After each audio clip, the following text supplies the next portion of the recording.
સ્પર્ધાત્મક પરીક્ષામાં સર્વશ્રેષ્ઠ પરિણામ આપતી સંસ્થા એટલે કે આઈસીઈ રાજકોટ આપના માટે લઈને આવ્યું છે એક જનરલ બેચ. જે આ વિદ્યાર્થી મિત્રો, કારણ કે કોન્સ્ટેબલ, તલાટી કમ મંત્રી, જુનિયર ક્લાર્ક, સીસી તેમજ આવનારી વર્ગ 3 ની તમામ ભરતીઓ માટે આ બેઝિક થી લઈને એડવાન્સ બેચ આપને ખૂબ કામ લાગશે.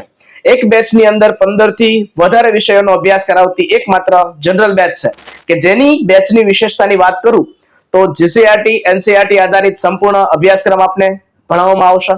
ગણિત, રીઝનિંગ, ગુજરાતી, અંગ્રેજી, બંધારણ, કરંટ અફેર્સ જેવા વિષયોની સરળ સમજૂતી સાથે અભ્યાસ તેમજ mind power, memory technique, recalling method તો ખરું જ. આ બેચની અંદર આપને ટાર્ગેટેડ, વીકલી, મંથલી, સબ્જેક્ટિવ અને મોક ટેસ્ટ દ્વારા સતત મૂલ્યાંકન કરવામાં આવશે. સાથોસાથ ડેઈલી રીડિંગ શેડ્યુલ તો ખરું જ. બેચમાં ફ્રી શું મળશે? તો આપને સંસ્થાનું સંપૂર્ણ પરીક્ષાલક્ષી અપડેટેડ મટીરિયલ્સ એકદમ ફ્રી આપવામાં આવશે. સાથોસાથ લાઇબ્રેરી અને આઈસ ઓનલાઈન એપ્લિકેશનનો એક્સેસ તો ખરો જ. અને 1-to-1 કાઉન્સેલિંગ સેશન પણ સમયાંતરે યોજવામાં આવશે. વિદ્યાર્થી મિત્રો, આ બેચના ફ્રી ડેમો લેક્ચર શરૂ થઈ ગયા છે. આ બેચનો સમય છે સાંજે 4 થી 6. તો આ ફ્રી ડેમો લેક્ચરનો લાભ લેવા માટે અત્યારે જ 9375700111 ઉપર કોલ કરો અથવા નીચે આપેલા નંબર ઉપર ફોન કરીને આપનું રજીસ્ટ્રેશન કરાવીને આ બેચનો લાભ લઈ શકો છો.